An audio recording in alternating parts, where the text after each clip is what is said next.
가시가 너무나도 모질게 아파서 우는 교인들을 만날 때마다 참 마음이 아픕니다. 듣는 사람이 그렇게 마음이 아픈데 본인들은 오죽이나 아프겠습니까? 그러나 분명 가시는 우리의 교만을 꺾는 축복의 도구입니다. 가시는 하나님의 권능을 나타내는 도구입니다. 여러분, 고난을 하나님 앞에 묶어놓는 끈으로 쓰십시오. 고난을 오히려 성령에게 묶어놓는 끈으로 쓰십시오. 고난을 말씀의 끈으로 묶으십시오. 나는 낮아지지만 하나님을 높일 수 있는, 하나님의 영광을 드러낼 수 있는, 언제나 내가 하나님 가까이 살아갈 수 있는, 하나님이 언제나 내 속에서 역사하시는 아름다운 모습을 보여주고 내가 그 확신 붙들고 살아갈 수 있는 커다란 축복의 자녀가 되겠다.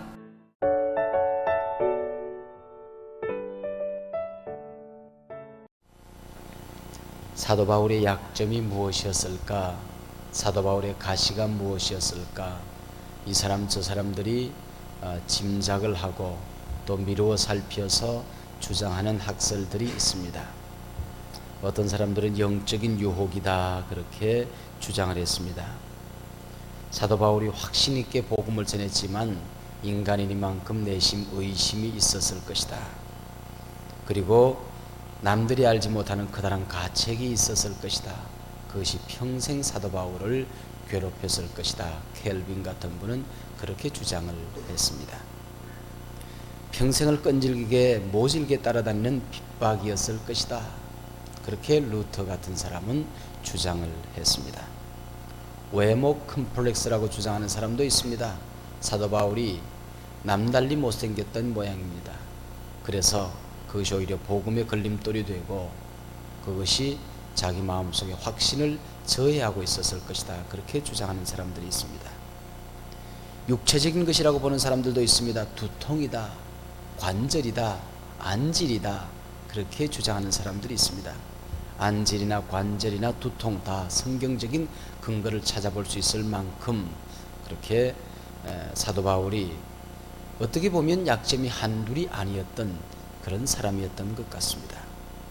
갈라디아서를 통해서 간질병이었을 것이다. 사도 바울이 강단에 서서 복음을 전하다가 거품을 내먹고 쓰러져 내동관에 집니다.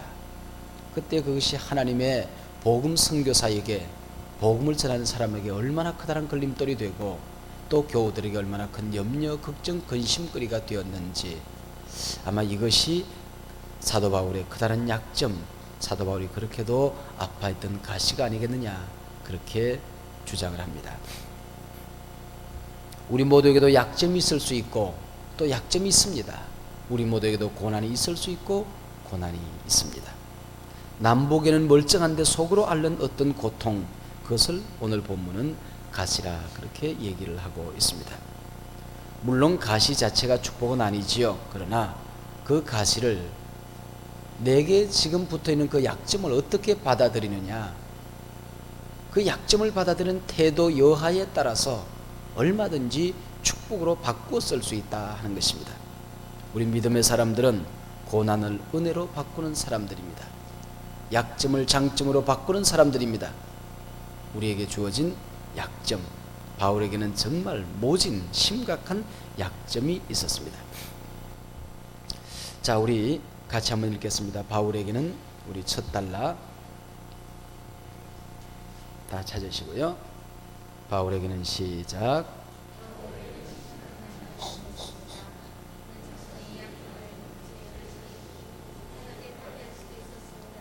그가 받은 선교의 사명을 감당함에 있어 가장 큰 장애물이 될 수도 있었습니다. 육체적으로 당하는 고통도 문제지만 바울이 더 참을 수 없었던 것은 자신의 육체적인 약점이 선교사에게 장애물이 될 수도 있다는 사실이었습니다. 바울의 간절한 기도에도 불구하고 그의 가시는 없어지지 않았습니다. 내 은혜가 네게 족하다. 내 은혜가 네게 족하다. 이 한마디가 기도의 응답이었습니다. 생명을 걸고 3번을 기도했는데 이 한마디가 하나님의 음성이었습니다.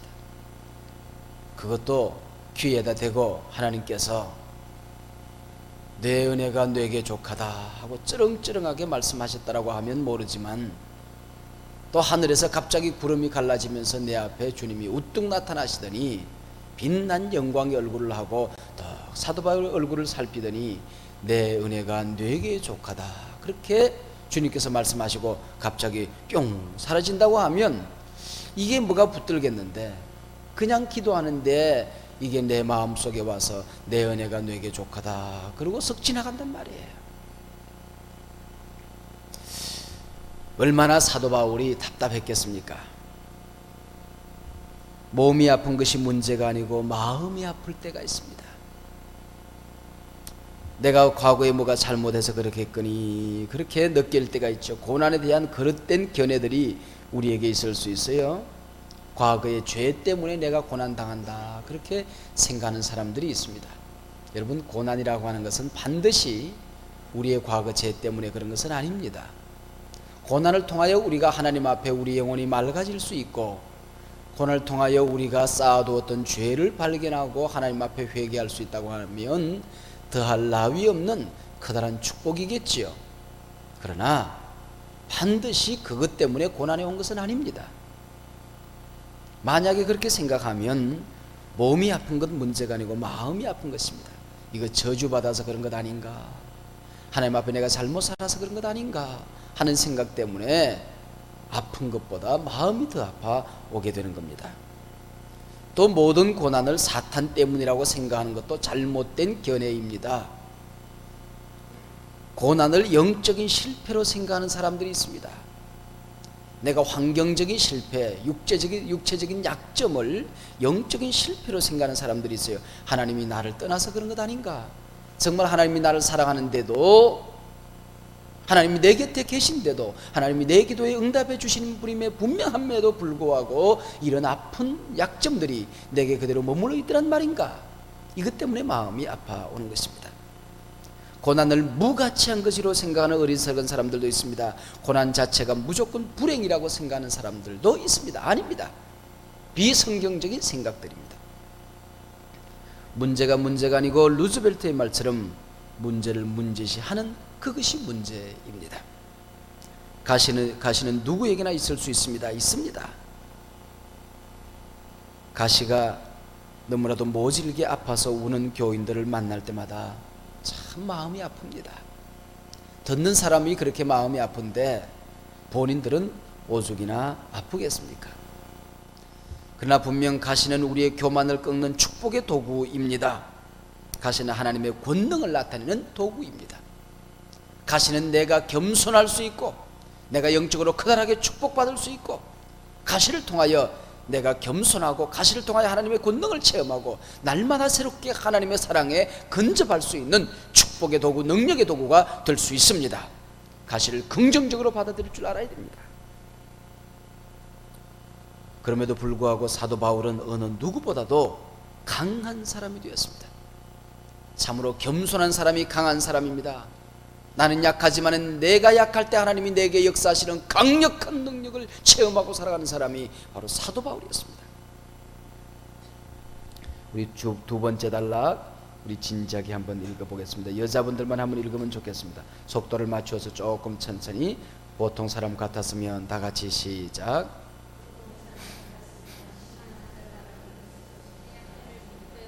다른 사람들에게 자랑했습니다. 그는 자기 약점 때문에 기가 죽어 살거나 자기 할 일을 못하는 그런 못난 사람이 아니었습니다. 육체적인 약점에도 불구하고 그는 어느 누구보다 먼 거리를 여행하며 전도했습니다. 가장 열정적인 선교사였습니다. 그는 진정 강한 사람이었습니다. 네. 우리 오늘 아침 우리가 한번 선언하고 우리가 기도해야 되겠습니다. 나는 약점 때문에 하고 싶은 일을 못하게 되는 그런 사람 아니다. 나는 열심히 기도했는데도 하나님께서 고쳐주지 않는다면 나는 마음이 괴로워 견딜 수 없는 그런 연약한 사람이 되지 않겠다. 나는 좌절하지 않겠다. 나는 지치지 않겠다. 내 사명을 포기하지 않겠다. 절대로 하나님을 원망하지 않겠다. 내 약점 때문에 나는 기가 죽어 살지 않겠다. 내 할 일을 못하는 그런 못난 사람이 아니다. 오늘 아침 우리가 이 선언을 확실하게 해야 되겠습니다. 고난을 은혜로 바꾸는 비결을 사도 바울로부터, 약점을 더 큰 하나님의 능력으로 바꾸는 하늘의 신비를 오늘 사도 바울로부터, 오늘 본문으로부터 우리 모두가 배울 수 있기를 원합니다. 고난을 긍정적으로 받아들여야 합니다. 잠잠히 하나님의 은혜를 기다려야 합니다. 불평하지 말고 원망하지 말고, 하나님, 이 약점을 통하여 내게 어떤 은혜를 주시렵니까? 이 아픔을 통하여 하나님 나를 어떻게 만들기를 원하십니까? 이 고난을 통하여 하나님 어떤 축복을 내게 가져다 주시렵니까? 잠잠히 하나님의 은혜를 기다릴 줄 알아야 됩니다. 고난 자체를 자랑스럽게 여길 수 있으면 더욱더 좋습니다. 사도 바울은 고난을 오히려 자랑했습니다. 사도 바울은 두 가지만 자랑했습니다. 십자가를 자랑했고, 자신을 향해서는 고난만, 약점만, 가시만 자랑했습니다. 고난 중에 자기 할 일을 집어던져두고 이거 뽑아주면, 이거 끝내주면 하나님을 하겠습니다가 아니고, 고난 중 자기 할 일을 오히려 찾아서 할 줄 아는 사람이 되어야 합니다. 이것이 고난을 은혜로 바꾸는 비결이 되는 것입니다. 고난은 축복을 싸고 오는 보따리입니다. 고난의 보따라기를 품에 안고 조심스럽게 하나씩 둘씩 풀어 헤쳐가노라 하면 그 안에 분명 나를 향한 하나님의 커다란 축복이 쌓여있는 것을 반드시 발견하게 될 것입니다. 오늘 아침 여러분, 고난을 축복으로 바꾸는 비결을 모두 간직하시기를 바랍니다. 사도 바울은 약점이 그를 하나님께 묶어 놓았기 때문에 이 모든 것이 가능했습니다. 고난을 통하여 하나님과 떨어질래야 떨어질 수 없는 강력한 끈으로 묶여진 사도 바울이 되었습니다. 여러분, 고난을 하나님 앞에 묶어 놓는 끈으로 쓰십시오. 고난을 오히려 성령에게 묶어 놓는 끈으로 쓰십시오. 고난을 말씀의 끈으로 묶으십시오. 고난 자체를 통하여 내가 절대로 하나님을 떨어질 수 없는, 한순간도 하나님과 떨어져서 내가 생각할 수 없고 행동할 수 없는 축복의 끈으로 삼아 보십시오. 마지막 우리 단락 다 같이 읽어 보겠습니다. 바울은 시작. 바울의 약점은 가시나 사단의 사자가 아니라 하나님의 은혜요, 하나님의 은혜의 사슬이었습니다. 오직 하나님께만 매달렸습니다. 그렇기 때문에 바울의 약점은 곧 그의 강점이 될 수 있었습니다.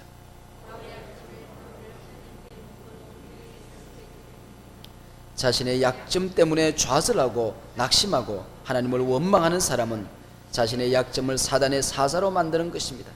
그러나 자신의 약점 때문에 하나님을 의지하고 하나님과 더욱 가까워지는 사람은 자신의 약점을 은혜의 사슬로 만드는 것입니다. 아멘. 얼마 전부터 우리 교회에 처음 나오게 된 어린 신자 가정이 있었습니다. 아버지, 어머니, 두 아들이, 건장한 두 아들이 함께 교회를 찾아왔습니다. 그 가정이 신앙을 갖게 된 동기는 둘째 아들이 컴퓨터 광이었던 모양이에요. 그래서 컴퓨터를 너무너무 어릴 때부터 좋아했는데 이 컴퓨터를 너무 가까이, 아침부터 밤 늦게까지 밤을 꼬박꼬박 새면서 컴퓨터하고 삽니다. 그러다가 시력의 상실을 가져왔어요. 눈이 점점 희미해지더니 양쪽 눈이, 한쪽 눈이 안 보이기 시작하고 양쪽 눈이 보이질 않는 맹인이 되고 말았습니다. 그리고 이것이 부모에게 얼마나 커다란 아픔이 되었겠습니까? 실망하고 낙심하는 가운데 있던 이 가정이 하나님의 교회를 찾아왔습니다.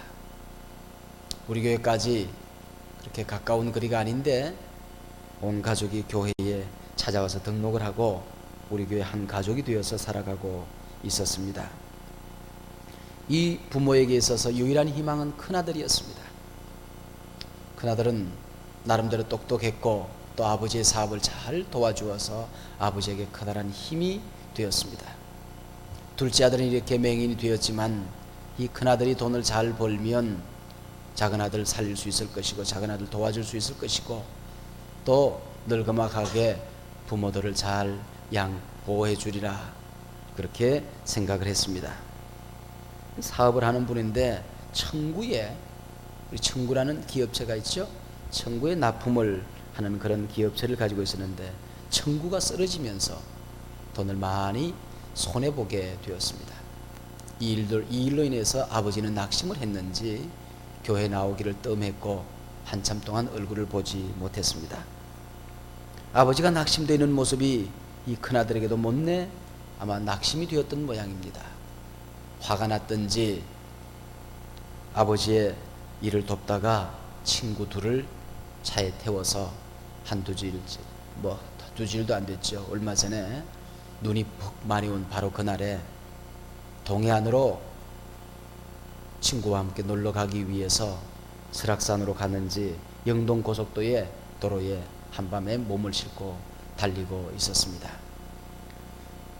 아마 과속이었던지 눈길에 미끄러지면서 삼중 추돌 사고가 생겼습니다. 아마 여러분 텔레비전에도 보았고 또 신문에도 작은 난에 실려 있어 여러분들이 아마 이게 누군가 했지만은 아마 보신 줄로 압니다.